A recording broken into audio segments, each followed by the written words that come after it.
I'm President Schumacher, and I just wanted to take a minute to welcome you personally. This is a program that's near and dear to my heart, and it's just wonderful to see how popular it is. So we really appreciate you being part of this. We want to do all we can to bring our community to campus so that you're able to learn and we're able to learn from you and just celebrate time together. And so thank you for being part of this program. We hope it continues to grow, and if we just want to see it continue to benefit our community. So thank you so much for being part of it. We have a really important celebration going on at the institution. We are very transnational in our student body. We have students from all over the world. We're very proud of that. And we have a former student who's now an employee of ours that we're very happy to have her as an employee, Ashi, who her and our students from India have recently had a festival and a celebration. And I'd like her to just share that with you for a couple minutes. So again, thank you on behalf of me, President Schumacher. This doesn't happen without amazing people, and that's Mimi and Vicky, and I just am always grateful to them. But really, thank you for being part of Life of TU. Thank you, President. Hello, good morning, everyone. My name is Ashi Kapoor, and I work in the International Affairs Office here, and I'm an international enrollment advisor. I recruit students from my region. I'm originally from India, and I started working here from last year. And as you guys have already seen, the idol that we're praying, worshiping right now, I will give you guys an overview about the festival. The festival is Ganesh Chaturthi, and in that festival, we pray Lord Ganesh.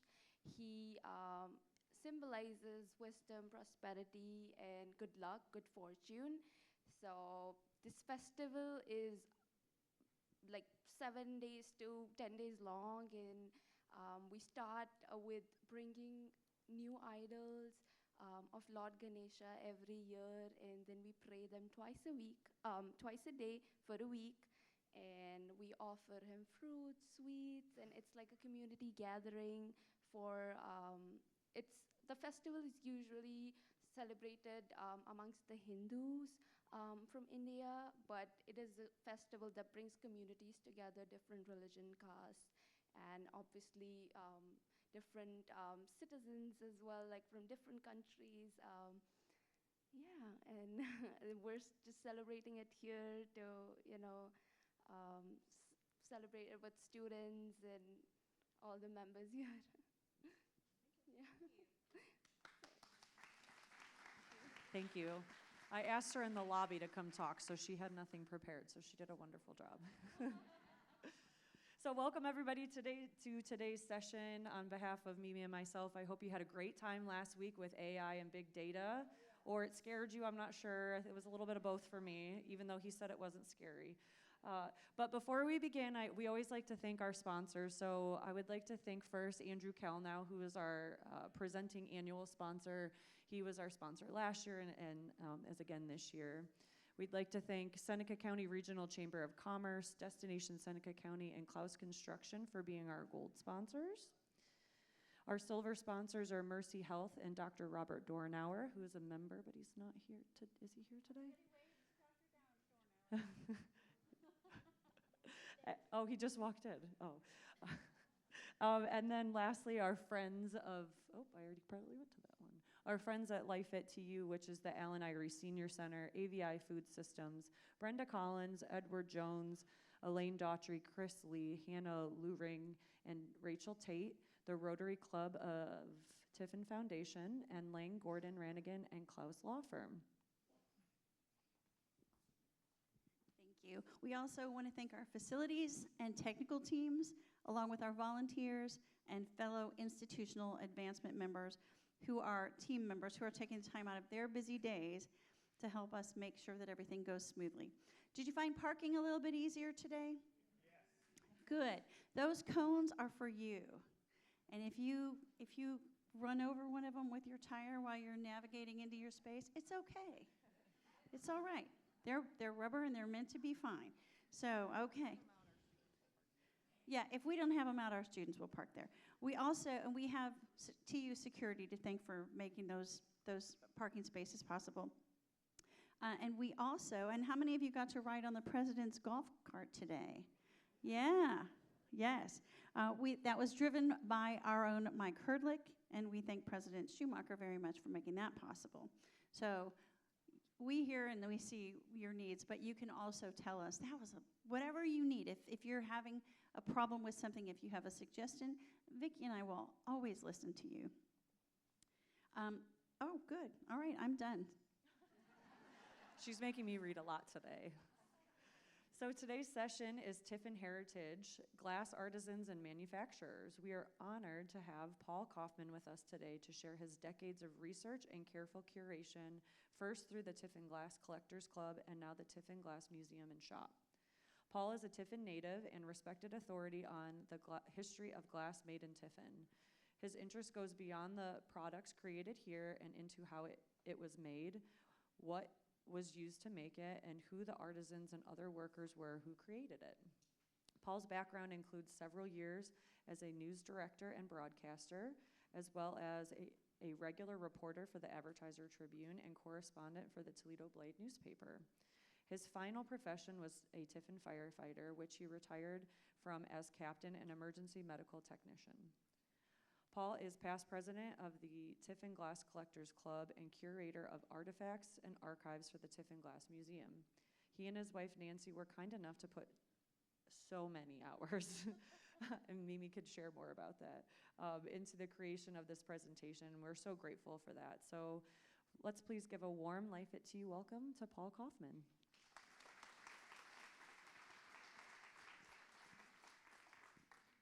Thank you all very much. I hope everybody's had that second cup of coffee, because if I find you going to sleep, I'm sending you to the principal's office. And I know where it was, down at the Miami Street School, because I was up there a couple times.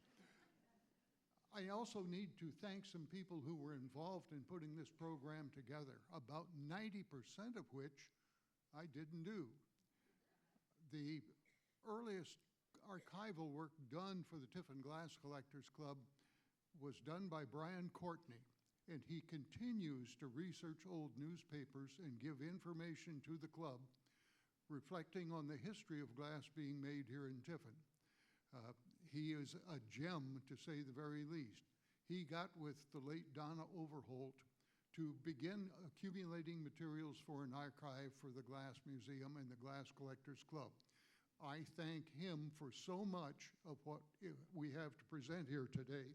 And I might also add, Brian was the major contributor of history in this book written about history of glass in northwestern Ohio. It's called Blowpipes. It was written by Jack Paquette out of Toledo. But the entire chapter in there of glass made in Tiffin was in the hands of Brian Courtney to assemble. And I got this information from here and from the archives at the museum. I also have to thank Mimi and my wife Nancy for doing the photography and putting together the screens you're going to see up here of the pictures and so forth. My technology ability ends with the mute button on my remote control. So let's get started. And I have a funny feeling that what you're going to hear is not what you expected to hear. You wanted to hear about Tiffin Glass. Well, there were 11 companies here in Tiffin over a period of 91 years that made glass in Tiffin. There were 4 different factories that they worked out of. So I'm going to cover them all as best I can in the time allotted, or until my voice runs out. The story of glass actually begins with the discovery of natural gas and oil in January of 1886 on the east side of Tiffin. It fostered in the largest industrial boom in the history of Tiffin. The local board of trade put ads out in newspapers around the state to attract companies to come here and use the natural gas supplies and the land we had to bring in industry. And I might add, the location of that gas on the east side of town, I believe, was at the end of Crayon Street, where the crayon factory was actually built. Now, I can't confirm that exactly, but that is my belief. The local board of trade put ads in several newspapers across Ohio, offering companies land, natural gas, and in some cases, cash if they would come here and set up shop. 8 companies responded, including the Tiffin Nail Works, Ohio Lantern Works, American Pulp and Paper, Western Crayon, Glick and McCormick Wagon Supply, Sterling Tool, and Brewer Pottery. Probably never heard of most any of them. Just as a hint, Brewer Pottery became American standard. Already here and in operation was Webster Manufacturing and National Machinery. Getting a head start on the newly attracted companies, Tiffin's first millionaire, Samuel Sneath, had gathered some investors and formed a Tiffin Glass Company, obtaining 5.5 acres of ground on the corner of 2nd Avenue and Broad Streets. Broad Street became Wall Street. Construction began immediately on a building of brick, 2 stories tall, measuring 80 by 220, with a single furnace, running 12 pots of glass, with a 99-foot tall chimney. Ground was broken in May 1888, and the building was completed on September 3rd, 1888. 50 workers began working with plain and engraved glass. Employment went to 120 employees. A year later, employee and shareholder problems brought about the closing of the factory. In January 1891, the company was dissolved and a court-appointed receiver took over.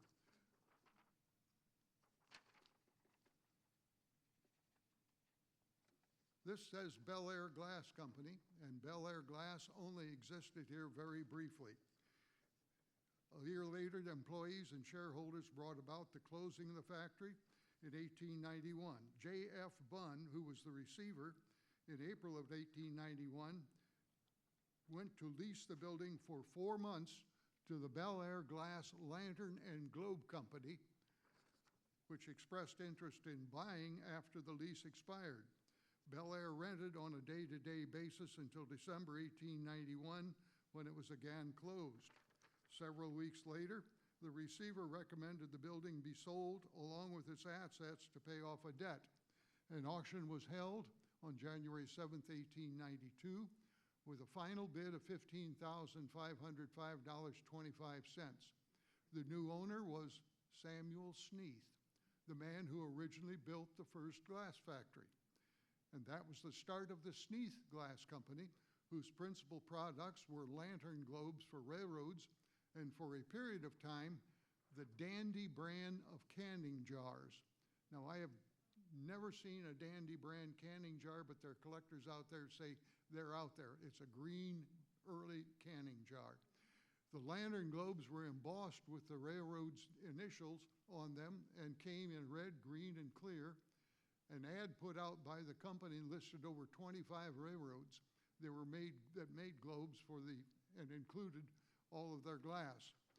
The canning jar company came in only green color. By the way, that picture of that railroad globe is a representation of what they all looked like, with the name embossed on the side of them. I've been looking for years to find one to put in the Glass Museum. After 2 years of business in May of 1894, the factory was destroyed by fire, putting 80 workers out of jobs. At the same time Tiffin Glass was under construction, Glass Works was being built on the end of West Adams Street on the Hopewell Township line. The Belgian Glass Company was putting up 2 buildings on what had been the Dunn Farm. Originally organized by Francois Launay, a diplomat consul to Toronto, Canada, for the country of Belgium, he had owned and ran a glass factory in his home country. He had heard of Tiffin's Board of Trade's offer for ground and gas and desired to manufacture cathedral glass here. One of his investors was Samuel Sneath. Ground was broken in September of 1888, and the buildings were finished in the following January. Unfortunately, the quality of the glass and the problems with colors were problems early on. Added to that were problems with labor, because the Belgian glass workers were being paid more than the American glass workers. The loss of natural gas in 1893 was the final blow, and the factory closed.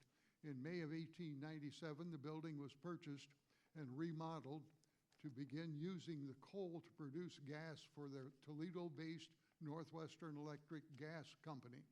I do not know of any Belgium glass existing here in Tiffin. It's possible if the home has stained glass windows and was built around 1890. A side story to this. Sometime around 2009 or 2010, Nancy and I were visiting the Glass Museum, talking with the docents there, when two elderly ladies came in. They were asked to sign the guest book and where they were from.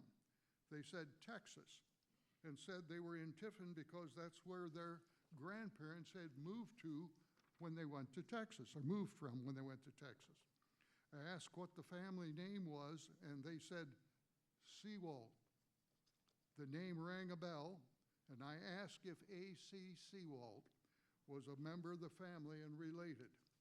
They responded that he had been a cousin, and almost embarrassing, he said that he'd been the black sheep of the family.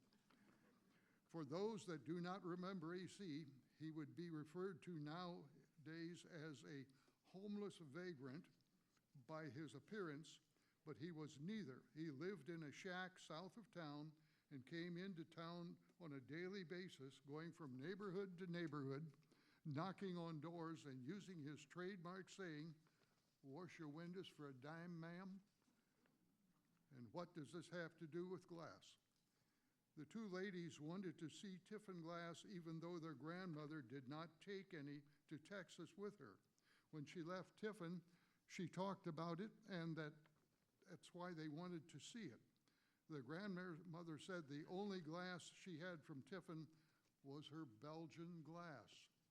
She had taken two small stained glass windows from the Tiffin home to their new home in the hill country of Texas, where there was a large settlement of Germans in and around New Braunfels, Texas. I had just learned the story of the Belgian Glass Company and knew none had been identified here in Tiffin. I related the story of the glass factory, and when they left, I think they had a new, greater appreciation to Grandma's Belgian glass. A.C. Seawald was somebody that I remember greatly. He would come around the neighborhood and visit the various areas. And wash your windows for a dime, ma'am, was the common term. At the same time, these two factories were in business. A.J. Beatty and Sons from Steubenville, Ohio, had approached Tiffin and had earlier visited Findlay, where they were also advertising to build. So the Beatties came to Tiffin, and the Tiffin Board of Trade had heard what the Findlay offer was and outbid them. So A.J. Beatty came here after visiting Findlay and heard the Tiffin offer. The brothers, George and Robert, the sons of A.J. Beatty, jumped at the offer, getting free ground to build their factory on, valued at $15,000, 5 years of free natural gas, and $35,000 in cash. This is 1888. A tremendous amount of money. In addition, investors promised to build 50 new brick homes on 7th, 8th, and 9th Avenue for their workers who would be coming to Tiffin from Steubenville. In addition, Tiffin promised to put in a trolley service for the north end of town so the residents would have access to the downtown business district. As the building was being finished, Beatty workers began arriving, but the houses were not yet built. On August 19th, 1889, the factory was officially opened and glass had been melted for the event. 100 workers were on the job at that time. Over the next year or so, 400 workers and their families came by train. Eventually, 30 of the 50 promised houses were built. 27 of those houses are still out on the avenues. Easily identified, they're all in the same shape. Some of them have siding now, some of them have porches put on, other additions. But that's remarkable that those houses are still there. 1.5 million bricks were used to build the largest glass factory in the United States. 3 furnaces, each having 15 pots of glass, making the company the largest producer of pressed ware in the country.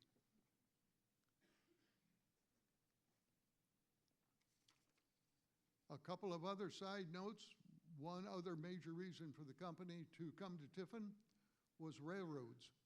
Steubenville is on the Ohio River, the major source of transportation for the Beatty products. Back then, the river would freeze and barge traffic would be halted. The factory would cease production until after the thaw. Tiffin had 3 railroad lines going through, so products could be shipped year-round any direction. In a newspaper article written by Ralph Fouts in 1939, he reported that 2 of the original Beatty workers from 1889 were still on the job at the glass house. Joseph Hamilton and William Shoup was their name. In 1891, Pittsburgh was the glass company factory owners assembled to come to an agreement and form a single large company headed by a president and board and ending competition amongst themselves. Instead of being known by the name of each factory's founder, the factory would be renamed as United States Glass Company, Factory A, B, C. Example, Adams Glass Company would now be called U.S. Glass Company, Factory A. By January of 1892, 16 factories had joined the effort. They were from West Virginia, Pennsylvania, and Ohio, and included 2 each from Findlay and Fostoria. George and Robert Beatty were invited to join the corporation as officials, and after much negotiations did so. For the next 71 years, the Tiffin Glass Factory would be officially called Factory R, United States Glass Company. The brothers took offices in the corporation for several years before moving on and starting new glass factories elsewhere. Corporate officials designated Factory R to make a variety of table tumblers until production was changed over to blown crystal, hand-cut, and marketed as high-end jewelry in jewelry stores and department stores. 99% pure silica sand was used along with 20% lead oxide to make the crystal glass. The lead oxide made the glass softer, allowing craftsmen to cut designs of sparkling brilliance. In the early teens, chemical engineers began adding metal oxides to the melting, creating colored glass, and by the 20s, 24-karat color and pure platinum were used to highlight the decorations. That's a cabinet, by the way, of A.J. Beatty glass in the front of the museum. Everything in that cabinet is 130 plus years old. It was the mid-20s that Tiffin's glass gained such popularity. Local newspapers reported there were 900 employees making 100,000 pieces of glass a week here in Tiffin. Also in the early 20s came an end to child labor. Several companies in Tiffin, as well as Fostoria and Findlay, had made arrangements to bring 12, 13, 14-year-old orphans from New York City to work side by side with the adults in a variety of manufacturing plants. And an insurance map of that museum, at the museum that we have, shows the dormitory built across the street from the Tiffin Glass House where the children stayed. Arrangements were made to make sure those kids were taken care of by the Ursuline nuns who had a nunnery in downtown Tiffin. In 1922, the state passed a law says you can't have children working anymore. The contract with the orphanages required the kids would be paid $4 a month, $3 of which would be sent back to the orphanage. That meant the children received 25 cents a week for working 8 to 10-hour days, 6 days a week. It's also noted that the superintendent of the city schools annually tested the children to see if they had basic skills in reading, writing, and math. If they did not, read to the level required, they would be required to attend classes after they had worked all day long. With the Great Depression came major changes in the glass industry. Several other U.S. glass factories closed, never to reopen. Tiffin had been the main profit maker for the company, and they began printing their catalogs and calling all of their products Tiffinware.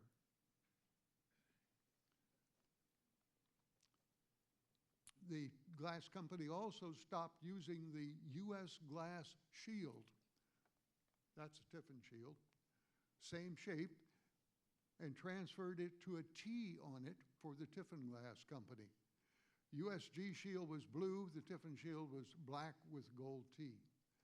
As the Depression went on, only the Pennsylvania factory remained open, and only Tiffin was left in Ohio. The company was now being run by an appointed administrator. Charles W. Carlson, a businessman and lawyer, took the reins in 1937. He had worked for the Federal Reconstruction Finance Corporation and was hired by the U.S. Glass Board to rehab the Tiffin Company. And he moved the entire company from Pittsburgh to Tiffin and set up corporate offices here. That move occurred in 1938. Now product lines were introduced in conjunction with new development and new crystal stemware, which had been the backbone of Tiffin.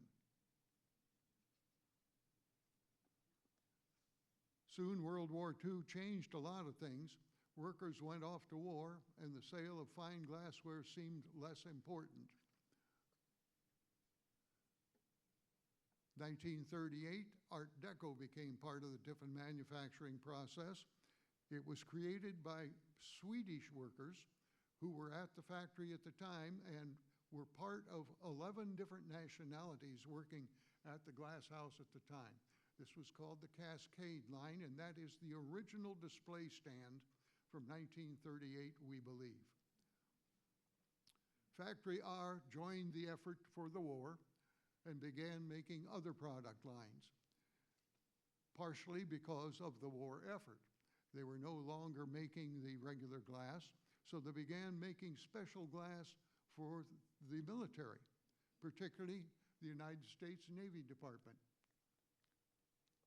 Included were measuring beakers, funnels, glass urinals, and that's one of them, glass urinals, and even reportedly Norden bomb sights for World War II bombers, the glass pieces that were in there. Can't confirm one way or another, but we do know Tiffin's Glass House was the only factory in the country to make glass eyeballs for returning veterans who had lost their sight. Much of these materials was ordered by the Department of the Navy, and the purchasing agent thought to have been part of that came to Tiffin after the war and became comptroller of the United States Glass Company. His name, Carl Kalnow, and his legacy lives on here in Tiffin. Following the war, things pretty much went back to where they were, except my fingers still don't work the way they used to.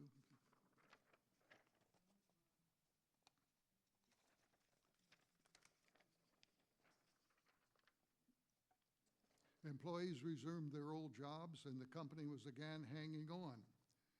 Then the Korean War broke out, and while not as disruptive as operations were during World War II, it did have an impact.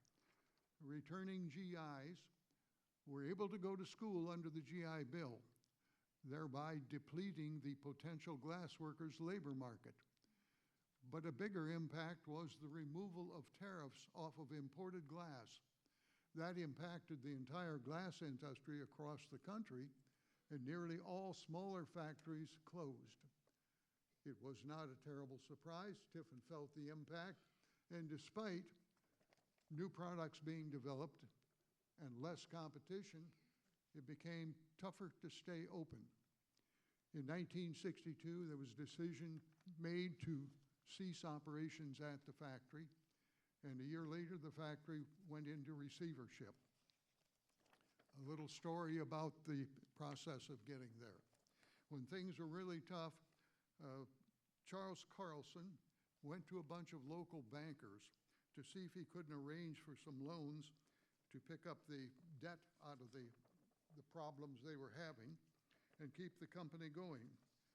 The bankers were invited to tour the glass house and see what was being done out there.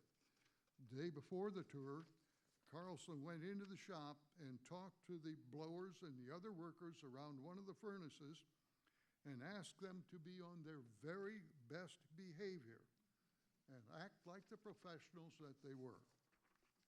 The next day, after talking to the bankers in his office, he led them into the shop. There, the group he had spoken to the day before were at work, dressed in black tie and suits and tuxedos and in evening gowns. They were all acting very properly with great politeness towards each other, which was not often the case. Carlson was said to have been shocked, and the bankers were slightly stunned. The next day, Carlson went to the shop and addressed the group, stating, "I'll never ask you bastards for another thing again." And I don't know if they ever got the money or not, but a little over a year later, things had changed. A side story to the things that were going on out there.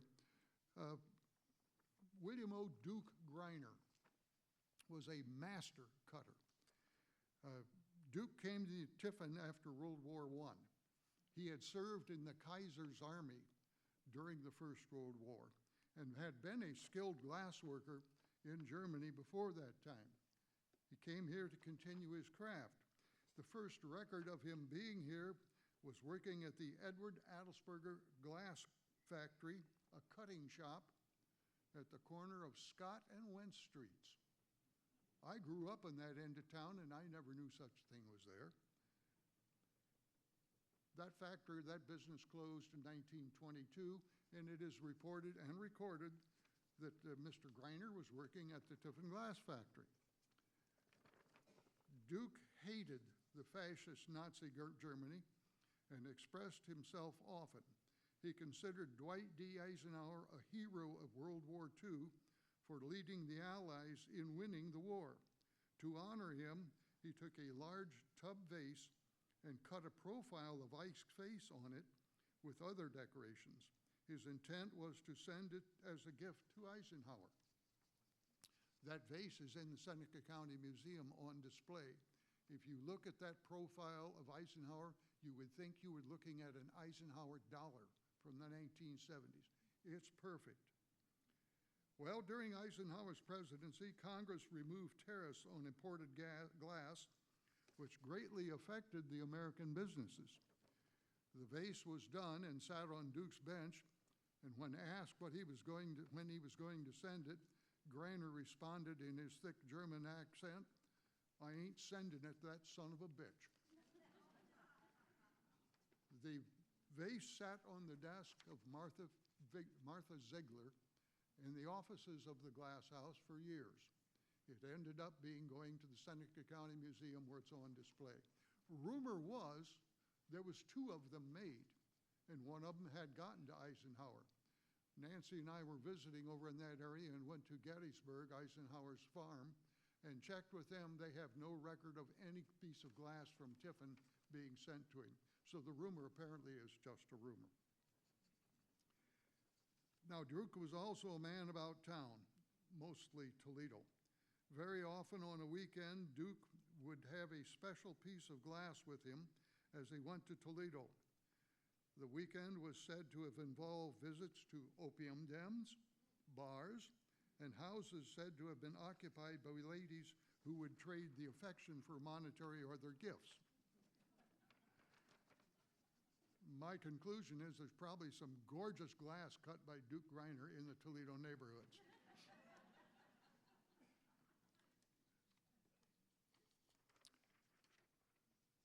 After the U.S. glass factory shut down in 1963, almost immediately former management and employees began to organize in an effort to reopen. Included in that effort was C.W. Carlson Jr., the son of Charles W. Carlson, who had been president of the Glass House for 20-some years, Paul J.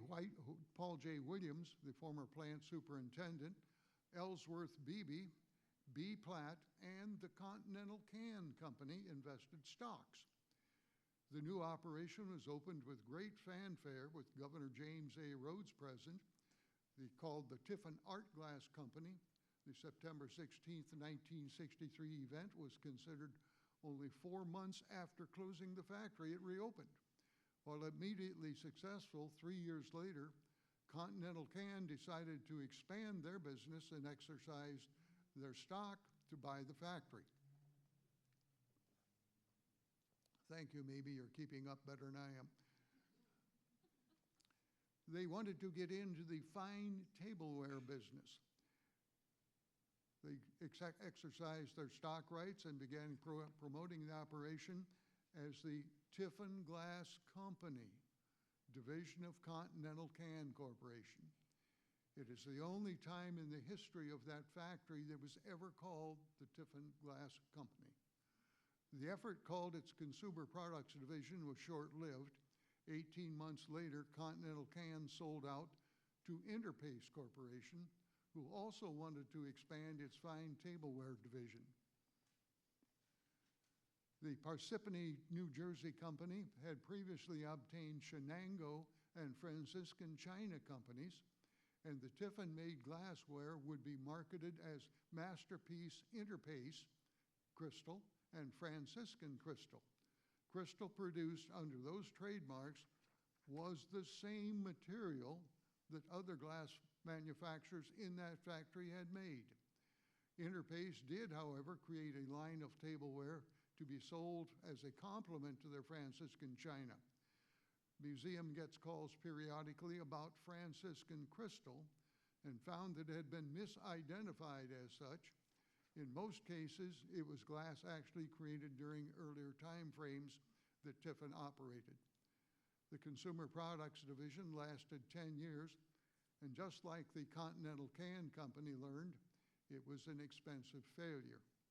In May of 1979, a new owner took over, the final one, in the 90-year factory history. They had the same idea as the previous two companies to establish a top-of-the-line table products division.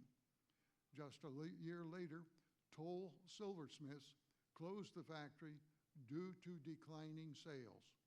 That statement was strongly refuted to me personally by the past president, the last one who worked there, of the factory, who worked both for Interpace and briefly for Toll. Richard Archer said there was sufficient orders on hand to keep the factory going, but the executives at Toll decided it would be best to close it down. Besides, Toll still added Lenox glass. That's the history of the glass house as we know it. I have to throw in one other little short history of glass being made in Tiffin. The Cooperative Glass Company, another company just about no one has ever heard of. Organized late in June of 1897 by a group of idle glass workers, the company's products line would consist of bottles and jars. City officials, auditors, and financial advisors declared the company could not survive on their promises of how much they could sell. Construction in the Highland Addition began to build a 4,500 square foot building with a 30 by 80 L to house a 6-pot furnace. It was finished in December of 1897. 30 workers were on hand as it started up. After a few months of financial and labor problems, production was ended. On January 7th, 1899, all operations were ended, just a year and 10 days after they opened. This occurred in a 91-year time span ending in June 1980 of glass being made at Tiffin. There are more glass stories to be told in the future, and there are other glass companies here after 1980. I probably will never get into those, but somebody at some point should get around and document the continual glass operations here in Tiffin. We at the Tiffin Glass Collectors Club and the Tiffin Glass Museum want to continue the history of glass being made here in Tiffin. We have about 3,500 pieces of Tiffin glass on display on the museum side, and we sell glass on the shop side, most of which was made here at the Tiffin factory, nothing newer than 1980, and that's what keeps our doors open. The material up on the table, by the way, when you came in, is original paperwork from the glass house, and some of it reproductions done by the Tiffin Glass Collectors Club that have sat in boxes for years, and quite frankly, nobody wants to buy them. So rather than have somebody throw them in the dumpster later, we'll offer them here for you to take. We'd like you to come visit the Glass Museum and perhaps join. We have membership forms up on the desk. Thank you all very much for allowing me to come.